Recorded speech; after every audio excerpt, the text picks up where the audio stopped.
et toitumisteadlased ütlevad, et keskmine inimene peaks sööma aastas köögivilja 120 kuni 140 kilogrammi. See on siis ühe keskmise inimese kohta. Meie statistika järgi on köögivilja tarbimine Eestis 2009-2010 aastal oli 85 kilo. Ja kui ma vaatasin siin Statistikaameti andmeid, siis aastast 2000 kuni 2010 on see kõikunud 53 kilost kuni 85.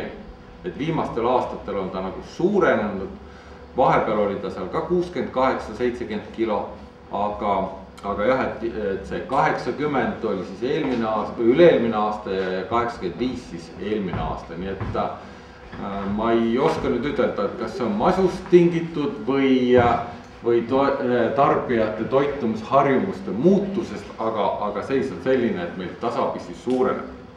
Ja kui te vaatate seda alumist tabeli osa nüüd, siis näete seda, et mida lõuna poole minnakse, seda rohkem süüakse. Kreeklased söövad 225 kilo aastas. Noh, tuntud kuulus Kreeka salat, eks ju. Feta juust on seal üks komponent, mis ei ole taimset päritolu ja muud ülejäänud on kõik taimset päritolu. Ja mida põhja poole, siis seda vähem. Need andmed küll ei ole 2010. aasta kohta, et kui see Eesti number on 85 kilo aastas, on 2009-2010 nagu tarbimisperioodi kohta, siis need on natukene varasemad, et numbrid võivad olla ka muutunud. Soovituslik tarbimisnorm kultuuride lõikes. Kultuuriliikide või köögiviljaliikide lõikes. Kapsaid peaks siis sööma aastas kuskil kuni 35 kilo, mõningatel andmetel kuni 50 kilo. Ja ma panin siis teise veergu seal tabelis sellise keskmise saagikuse mahe tingimustes. Et kui me räägime tava ja kõva väetisega kasvatamisel, kõik taimekaitsevahendite kasutamisel, siis on võimalik saada rohkem seda saaki, aga mahetingimustes ma arvan, et võiks saada umbes sellises. Nii et kapsaste puhul, olevalt kapsaliigist muidugi ka, eks ju, on võimalik saada siis kuni 6 kilogrammi ruutmeetrilt saaki. Ja nüüd see viimane veerg, mis seal on vajalik pind ühele inimesele aastavaru saamiseks. Et kui me hakkame nüüd planeerima oma köögivilja aeda selliselt, et me oma tarbeks kogu köögivilja võiksime ära kasvatada. See number 6 seal siis oleks 6 ruutmeetrit oleks kapsast vaja.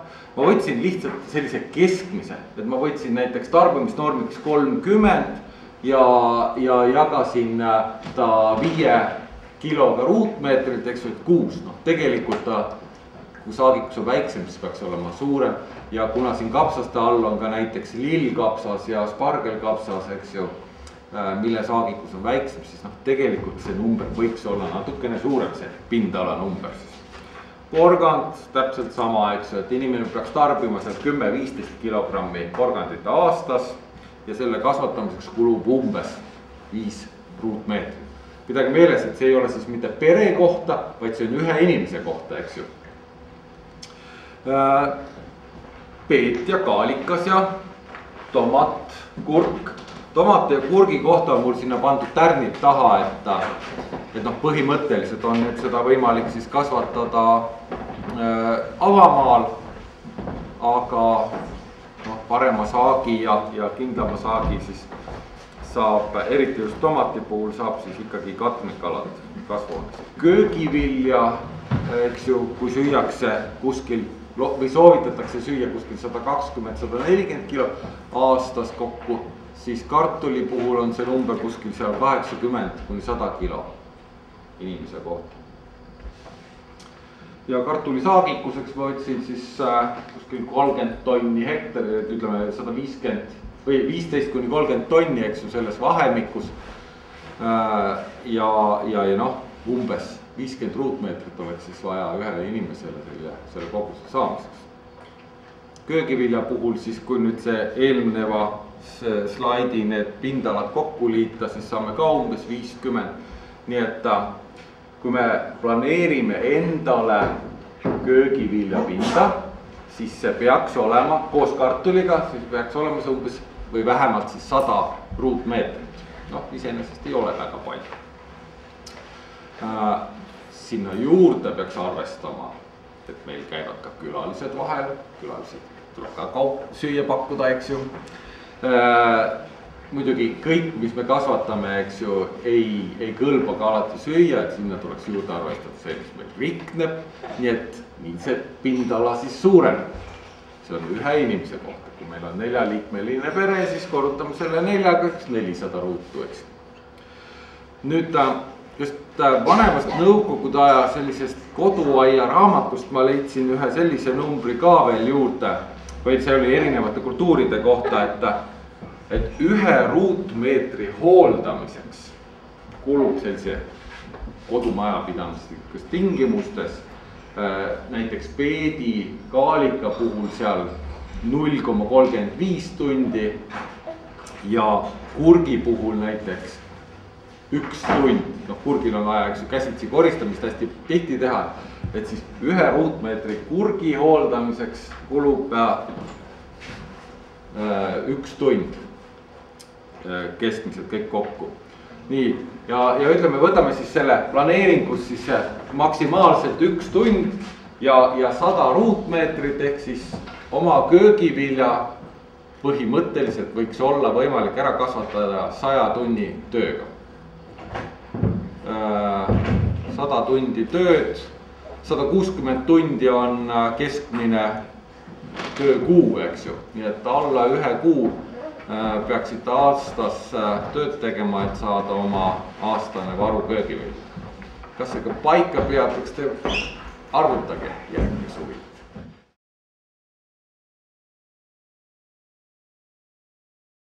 Ja nüüd edasi läheks siis selle teema juurde, et mis siis on siis köögivilja kasvatamisel ja maheviljeluse tingimustes nagu kõige olulisem.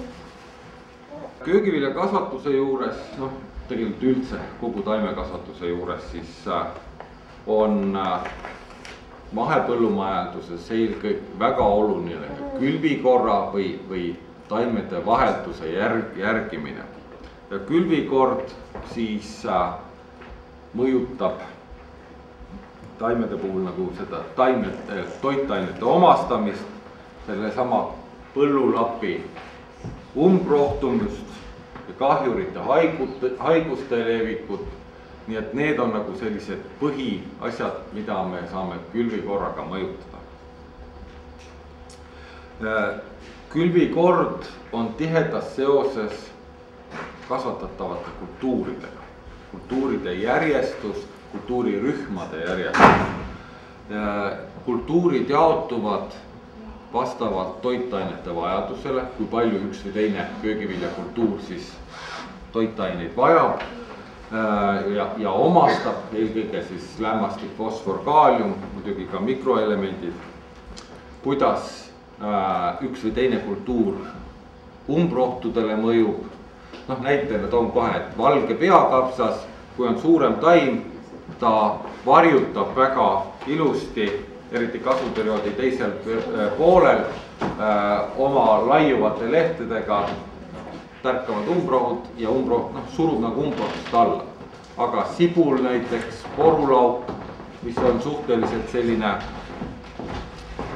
väikese lehemassiga püstiste lehtedega, see võib eriti just ka kasvuperioodi alguses aeglase arenguga võivad siis umbrohud nende ülest võimu võtta.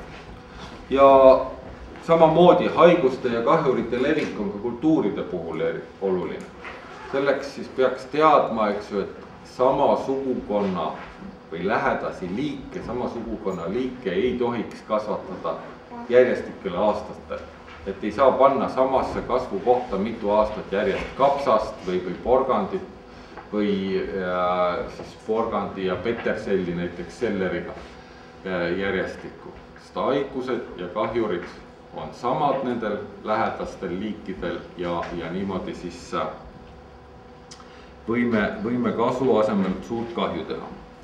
No ma pean tunnistama, et Eesti tingimustes ei ole tegelikult maheviljeluses külvikordasid nii eriti uuritud ja see konkreetne näide, mis mul siin on tegelikult sellise tootmispõllu pealt ja ka veel Taani mahe köögivilja külvikord.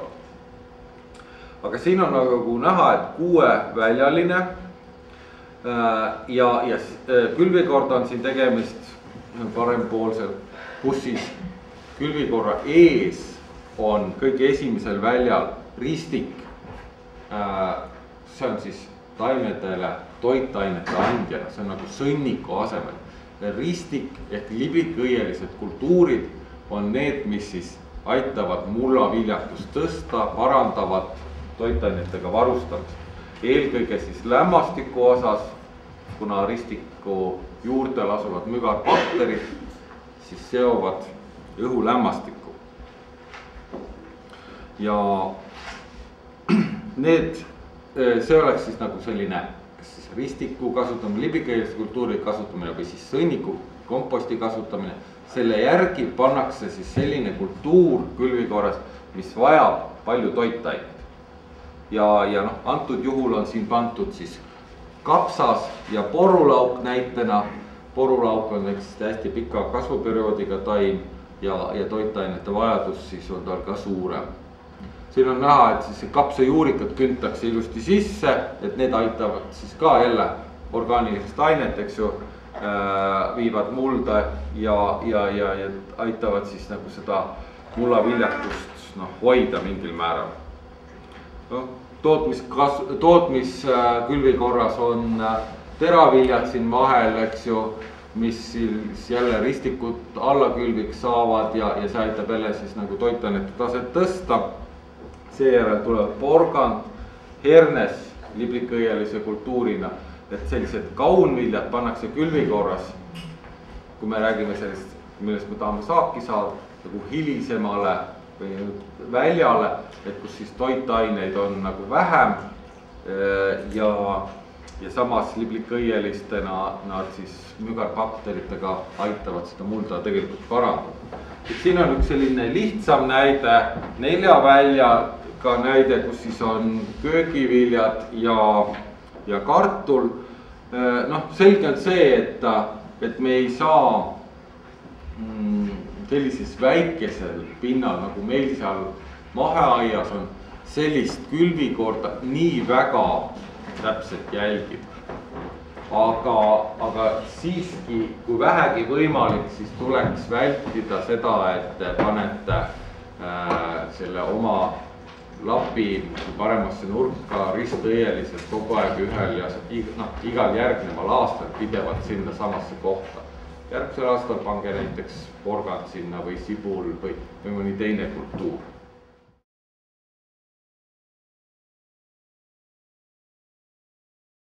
Tünnis saab vett olla maksimaalselt nii palju, kui palju on kui kõrge on kõige lühem laud seal tünnis. Ehk see tähendab seda, et saagikus, ükskõik mis kultuuri saagikus, siis teravilja või köögivilja puhul saab olla nii suur, kui palju on seda saaki limiteeriva teguri minimaalne hulk, eks. Et kui meil on lämmastikku vähe, siis me ei saa seda saaki suurena saada, eks.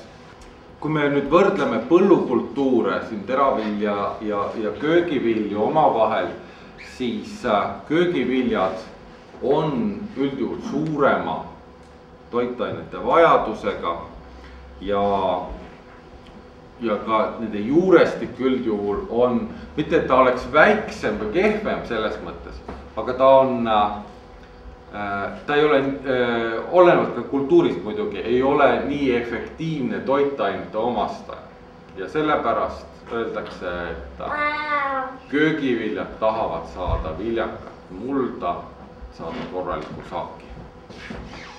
Ja kui me räägime Eesti muldadest, siis Eesti muldadel on siis selliseks põhiliselt puudus meil fosforist ja kaaliumist. See muidugi sõltub jälle mitmetest asjaoludest, piirkonnast, kus kohas me kasvatame, aga põhimõtteliselt fosfor ja kaalium on sellised elemendid, millest nagu ütleme, mulla enda omadustest lähtuvalt võib olla siis puudust.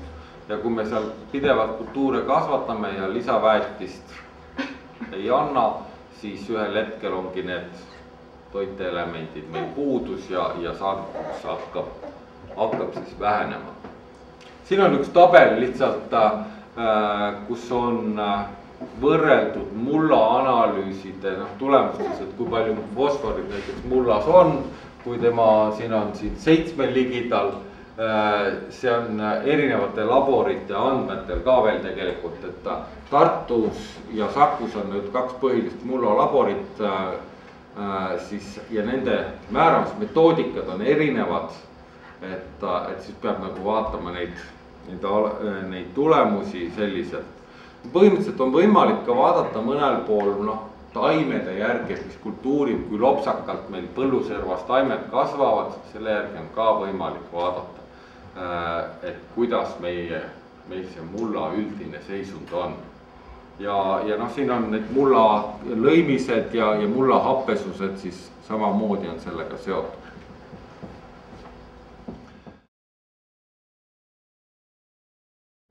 Kõigepealt siis rohkesti eraldavad kultuurid või eemaldavad kultuurid, need on siis sellised pikema kasvuperioodiga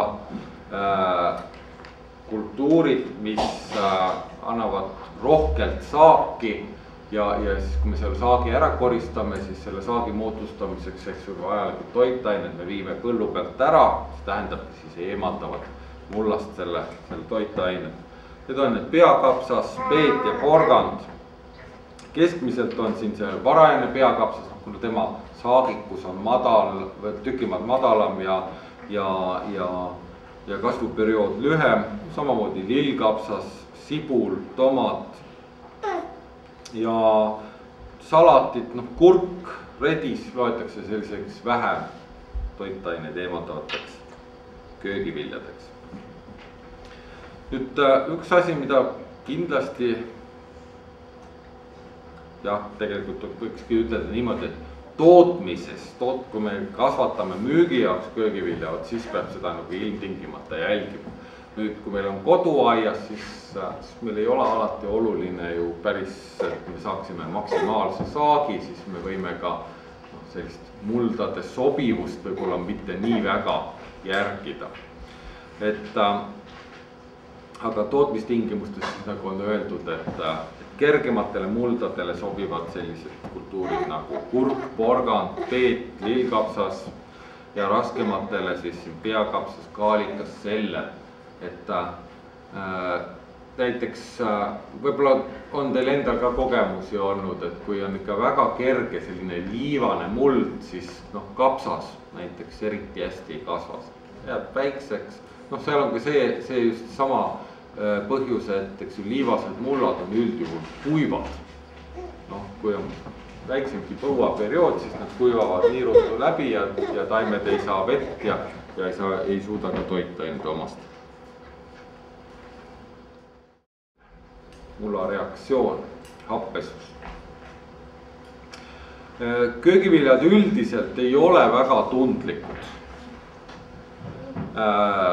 Ja on võimelised kasvama ka suhtelistel happelistel muldadel, kuid siiski nad eelistavad nõrgalt happelisi või neutraalseid muldasid. Ja Eesti kaarti vaadates siis Põhja-Eesti on siis paepealsete muldadega, seal on siis aluskivi on kõrge leelisusega ja mullad on ka siis aluselised, et pH tase on siis seal kõrge. Mida lõuna poole me lähme või liigume, siis seda happelisemaks mullad muutuvad. Mulla happesuse puhul on siis üheks suurimaks negatiivseks asjaks ristõieliste kasvatamine. Kui muld on happeline, siis see happeline keskkond on soodsaks keskkonnaks kapsanuutri seenele, siis ütleme niimoodi. Ja eriti siis kõik need ristõielised kultuurid, mida me seal kasvatame, ma ei tea, no kindlasti maheaias seda eelmine aasta, ma ei tahaks uskuda, et sellist asja oli. Ainuke võimalus, et kui te tõite kuskilt kasvatasite taimed ette ja see kasvuturvas või kasvumuld, millest te taimed ette kasvatasite, et see oli nakatunud, siis te võisite sellega tuua seda kapsanuutrit sinna. Kapsanuutri tunneb nagu üsna kergesti selles mõttes ära, et kui te põllu peal vaatate, taim kisub selliseks violetseks, jääb kängu ja siis kui taim üles tõmmata, siis juurtel on sellised suured mügarad. Nagu selline vähkkasvaja, eks ju, siis see on kapsanuuter ja see levib happelises keskkonnas. Ja sellel kõige parem tõrjemeetod siis ongi muldade lupjamine ja noh, muidugi see viljavahelduse järgimine. Kõik kultuurid põhimõtteliselt ei talu lupjamist või õigemini ei talu värsket lupja. Näiteks porgandile ei tohi anda, petersilile ei tohi anda värsket lupja. Sarikalised laias laastus ei talu värsket lupja. Nad muutuvad selliseks karvaseks, nagu oleks lehekirbu kahjustus ja heledamaks karotenoidide sisalduse vähem ja noh, sellised kibedad ja niimoodi. Porganditaimed ei talu seda. Ehk siis, kui teil on mullad happelised, tahate porgandit kasvatada, siis te peate selle lupjamise tegema nagu aasta varem. Küsiks ühe asja, kas puutuhk asendab lupjamist ja kas see on ka porgandile johtib? Põhimõtteliselt jah, puutuhk asendab tuhaga no lihtsalt, eks ju, see ahjuküttest, eks ju, tuhaga saab täiesti, sisaldab, eks ju, kaltsiumkarbonaati ja sellega on võimalik siis neutraliseerida. Minu teada ongi just seesama see kaltsiumkarbonaat on see, mis siis nagu on selle porgandile nagu vastunäidustatud või sarikalistel. Nii et porgandi või sarikaliste kasvatusel vältida ikkagi igasugust lupjamist samal aastal, eks ju, külbi aastal. Põhimõtteliselt on siin siis skaalal mulla happesus, kus siin on nagu tugevalt happeline, neutraalne pH 7 ja aluseline on siis sellel teljel ja siin on siis erinevad toiteelemendid, ehk siit on siis võimalik näha, et eks ju molübdeen, vask, tsink, boor, väävel, kaltsium, magneesium, erinevad elemendid, kuidas mulla happesus mõjutab nende omastamist. Ehk siis näiteks võib booripuudust tekkida ristõielistel kultuuridel eriti. Tähendab ristõielistel ja ka söögipeed, kas veel, jah, seller, nendel võib tekkida booripuudus ja booripuudus võib tekkida eelkõige just sellistel leeliselistel muldadel, kus pH tase on kõrgem, kuivematel perioodidel. Kui te olete kuulnud võib-olla kaalika puhul klaasisustõbi, on selline kaalikas seest läheb selliseks nagu teraliseks, klaasikristallikesed tekivad sisse. Või siis söögipeedil on sees mustad sellised kõvad tükid. See on söögipeedil siis südamiku kuiv mädanik ja kaalikal siis niinimetatud klaasisustõbi ja see on konkreetselt füsioloogiline haigus, mis on tingitud booripuudusest. Et see on siis kaks võimalust, eks ju, et see booripuudus on tekkinud siis sellest, et mullas küll on boori, aga kuna muld on hästi aluseline, siis taim ei suuda seda omastada või siis lihtsalt boori on vähe. Suuremates tootmistingimustes siis ikkagi selliste kultuuride kasvatamisel kasutatakse väetiseid, mis sisaldavad boori. siin aknapoolses joonisel on veel üks selline ülevaatlik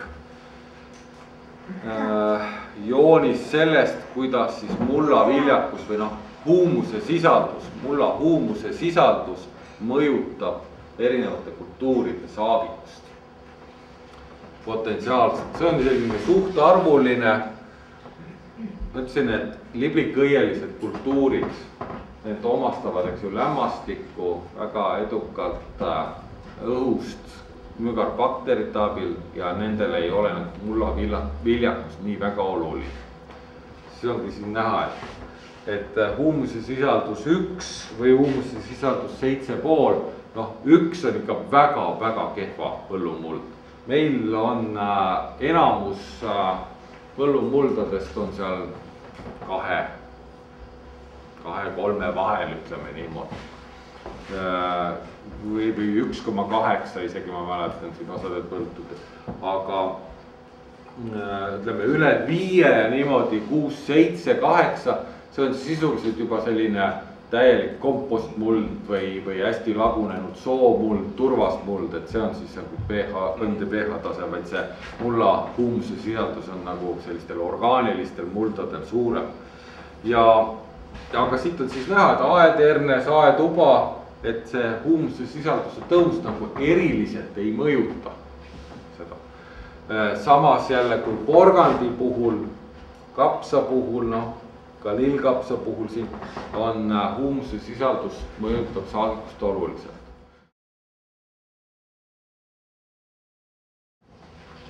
Laudasõnnik, kompost, haljasväetised, kultuuride jäänused, maheväetised, need on need valikuvõimalused, igast ühest siis ka natukene täpsemalt. Laudasõnnik, loomasõnnik loetakse väga heaks ja efektiivseks orgaaniliseks väetiseks. Kas oleneb sellest ka, mis looma on, kui palju sellest on? Jah, ja sellest oleneb üsna palju. Tähendab näiteks hobusesõnnik, kanasõnnik on tükimaad äkilisemad, kui nii võib ütelda, eks. Et siin sõltub üks toitainete sisaldus ja kuivaine sisaldus, et ütleme, lehmasõnnik on üldjuhul ja muidugi allapanu liigist ka, eks ju, millega segatuda. Lehmasõnnik on nagu ja seasõnnik on nagu vedelemad, ehk sisaldavad vett rohkem, kanasõnnik, hobusesõnnik on kuivemad, toitainete sisaldus põhimõtteliselt kuivaine sisalduse kohta võib olla sama, aga põhimõtteliselt kaalud, kui on nad kontsentreeritumad, siis sellisel juhul, sellepärast, et neil sisaldavad vett vähem. Sõnniku kasutamine lisaks sellele, et ta annab siis mitmekülgselt toitaineid, annab ta ka või parandab ta ka mulla struktuuri, et raskemaid muldasid muudab nagu kobedamaks või kergemaks, samas jälle liivaseid muldasid natukene selliseks tugevamaks või raskemaks, eks. Siis mikroorganismide elutegevus on sõnniku kasutamisel tükimaad aktiivsem, ta aitab siis mullas olevaid toitaineid omastavasse vormi viia. Ehk need mikroorganismid, mis seal sõnnikus on, need on näiteks fosforit, aitavad mineraalset sellist fosforit, mis ei ole taimele omastatavas vormis, aitab siis muundada niimoodi, et paremini omastaks siis taim seda. Üldjuhul soovitatakse kääritatud sõnnikut või laagerdunud sõnnikut kasutada või veel parem siis komposteeritud sõnnikut. Et värsket sõnnikut nagu ei soovitata. Kompostid on veelgi sellised, nad on nagu juba poolenisti mullaks muutumas ja siis seetõttu toitained, mis siis on taimedele paremini omastatavad, sisaldavad siis, mitte et nad rohkem, aga nad saab kiiremini sealt taimkompostist kätte kui sõnnikust. Sest sõnnik on puhas nagu orgaaniline aine, see peab hakkama mineraliseeruma, et taim siis mineraalsel kujul neid kätte saab. aga kompostis on juba osaliselt see mineraliseerumisprotsess toimunud ja sellest kompostist saavad siis taimed selle toitainet kiiremini kätte. On erinevaid komposte muidugi, praegu siin konkreetselt on mainitud ka sellist nimetust nagu vermikompost. No, see on ütleme selline toode, mida saab siis osta põhimõtteliselt. Ehk siis see on vihmausside poolt läbi aetud sõnnik või kompost. Kasutavad laudasõnnikut või loomasõnnikut, neil on siis toodud kuskilt spetsiaalsed vihmaussid, mis siis pannakse kontrollitud tingimustes sinna sõnniku hunnikusse ja need siis hakkavad seda allapanuga segatud sõnnikut seal töötlema ja mõne kuu pärast on selline valmis kompost, mis on siis nagu taimedele väga soodsate toitainete sisaldustega. Noh, üks komposti päritolud võivad olla siis, või need orgaanilised jäätmed võivad olla siis sõnnik, põhk, juurviljapealsed, kartulipealsed, turvas, mis iganes sellised tootmisjäägid, eks ju, mis siis nagu tootmisest üle jäävad, neid siis on võimalik kasutada kompostide valmistamisel. Orgaanilise aine välja uhtumine, kui on kuskil jõe ääres, eks ju, siis vete reostamine on väiksem. Kompost, kui on korralikult tehtud kompost, siis see ei lõhna, siis see nagu on täielikult tavaline muld. Sõnnik, eks ju, võib päris meeldivalt lõhnata, aga halvasti tehtud või valesti valmistatud kompost võib samamoodi selline mitte kõige parema lõhnaga olla. Nüüd komposti puhul võib olla ka selliseid negatiivseid, probleemseid klassi. Üks peamine on see, et kas see kompost on umbrohuseemnetest vaba ja ka patogeenide vaba. Ehk siis, kui te näiteks oma maheaias seal nüüd kitkute umbrohtu ja selle panete komposti hunnikusse, noh, üldjuhul ei ole probleemi, iga kui te näiteks see malts ei ole seal õitsema läinud ja seemned juba praktiliselt valmis hakkavad saama. Vot kui te selle õitse või seemnetega maltsa sinna komposti hunnikusse panete, siis võib juhtuda see, et te paljundate sellega maltsa. Et selles mõttes tuleb sellega ettevaatlik olla. Nüüd põhimõtteliselt komposteerumine toimub õieti, siis umbrohuseemned ja ka tegelikult patogeenid hävivad. Kui see temperatuur seal tõuseb seal üle 60, 63, 65 kraadi, siis umbrohuseemned ja ka patogeenid hakkavad hävima. Mõned liigid umbrohtudest on nagu vastupidavamad, aga enamust on sellest võimalik umbrohtust lahti saada.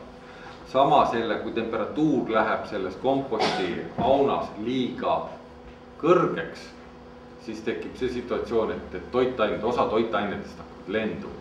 Ammoonium, lämmastiku osa näiteks, väävli osa. Ja teatavatel juhtudel võib, olenevalt sellest, et mis on see komposti allikas, võib tekkida mõne kindla toitaine või toitelemendi liig mullas, noh näiteks lämmastiku või kaaliumi liig. Ja kui näiteks kaaliumi on liiga palju, võib tekkida magneesiumi puudus, ehk siis lämmastiku, kaaliumi ja magneesiumi suhe omavahel on paigast ära ja taimed ei suuda magneesiumi omastada ja seal on üks pilt all nurgas, kus on kurgilehtedel magneesiumi puudus. Tekivad sellised klorootilised laigud. Laias laastus öeldakse, et korralikku komposti saada, siis ei tohiks kasutada ainult pealseid, mingite umbrohupealseid või muruniidet, eks ju, sellest teete selle komposti. Vaid tuleb kasutada ala 50-50 pruuni ja rohelist osa. ehk siis roheline materjal on nagu lämmastikuallikas ja pruun materjal on süsinikuallikas. Siis süsinik annab sellele kompostile siis seda mahtu ja lämmastik annab siis seda särtsu, siis ütleme niimoodi, toitu. Noh, et üks asi on see, et komposti hunnik ei tohi olla avatud päikese käes, ta peab olema varjutud, et ta ei kuivaks, selles mõttes, et ta ei tohi olla avatud kohal, et pigem võiks ta olla kuskil suure puuvõra all, eks ju, et siis päike ei kuivata teda, kuna komposti hunnik peab olema niiske selleks, et mikroorganismid saaksid tegutseda. Ja vajadusel siis kasta. On firmasid, kes müüvad selliseid spetsiaalseid kompostereid, müüakse sellist, mitte kangast, aga materjali, mis siis nagu sisaldab sellist aineid, mis aktiveerivad neid mikroorganisme. Komposti hunnikud ei tohi olla väga suured ja kõrged. On siin öeldud, et üle 2 meetri, üle 3 meetri lai ja üle 2 meetri kõrge ei tohiks olla. See tähendab seda, et eriti just need, mis te ise teete. Et kui on tööstuslikud, kus siis spetsiaalsete masinatega pidevalt segatakse, et nendel ei ole see suurus nii määrav. Aga kui te ise ei suuda seda nii tihti läbi kaevata, siis tekib see, et see komposti hunniku sees jääb hapniku sisaldus liiga väikseks, tekib selline anaeroobne käärimine ja see ei ole hea.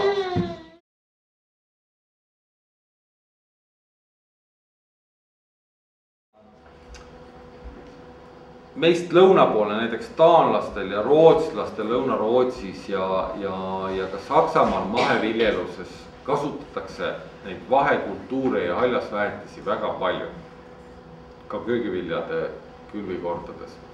Meil on see natukene raske, sellepärast et meie köögiviljade kasvuperiood on niivõrd pikk, et see haljasväetiskultuur ei anna efekti. Ta võib anda efekti siis, kui me mingil aastal üldse jätame saagi saamise absoluutselt ära. Ehk siis me kasvatame seda liblikõielist kultuuri terve kasvuperioodi, eks. Aga see tähendab seda, et siis sellel aastal me oma põllu pealt saaki ei saa. Liblikõielised kultuurid on haljasväetisteks kõige paremad. Neid siis haljasväetisi kasvatatakse kas siis koos põhikultuuriga või siis selle järgi. Ja nagu ma ütlesin, selle põhikultuuri järel kasvatamine on väga raske, sest enamus meie kultuure on nii kaua põllu peal, et kui me hakkame siis selle järel seda vahekultuuri või haljasväetiskultuuri külvama, ta ei jõua enne talve tulekut meile mingisugust lehemassi toota ega mitte midagi, tal ei ole efekti. Siin on meil Maaülikoolis maaviljeluse poole pealt Enn Laurings on uurinud erinevaid vahe- või haljasväetiskultuure ja siin on külvatud 16. augustil erinevad, seal on põlduba, talirüpsi, rõigast, sinepit, ja see siis põhimõtteliselt küntaks võimalikult hilja sisse. Aga nüüd, kui me võtame 16. august, mis kultuurid meil on köögiviljadest 16. augustiks koristatud? Hernes, jah, Hernes on ise üks hea vahekultuur. Mis veel? No redist me ei saa tegelikult selles mõttes arvestada, et redist augustikuust nii ehk nii enam saada, augustis hakata uuesti külvama teda. Et selles mõttes, et kesksuvel nii ehk nii teda ei kasvata, et kas siis varakevadel või sügise pool. No tippsibul näiteks, eks ju, lillkapsas, mitte rooskapsas, spargelkapsas. Et neid on nüüd võimalik, et selleks ajaks on saak koristatud, eks ju, aga nüüd on see koduaia tingimustes on ta niivõrd väikestel lappidel, eks ju, et seal nagu ei suuda seda teha.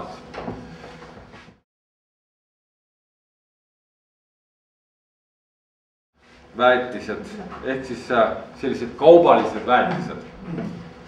Need on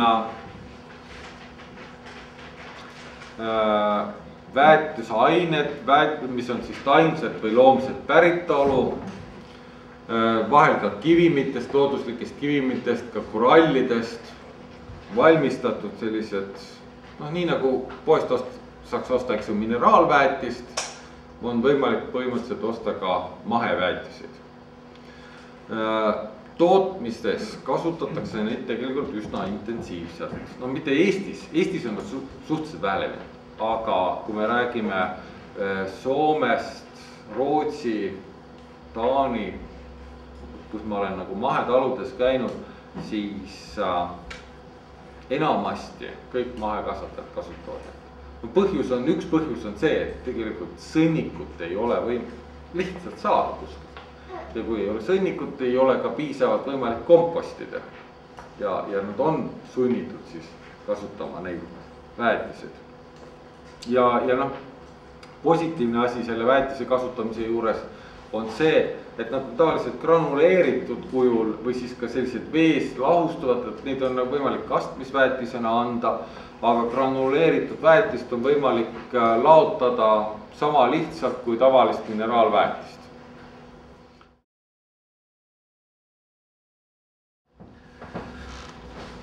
Porgandil, maheporgandi puhul, kus siis sai antud karvajahu ja enam saak oli ikka märgatav, eks ju.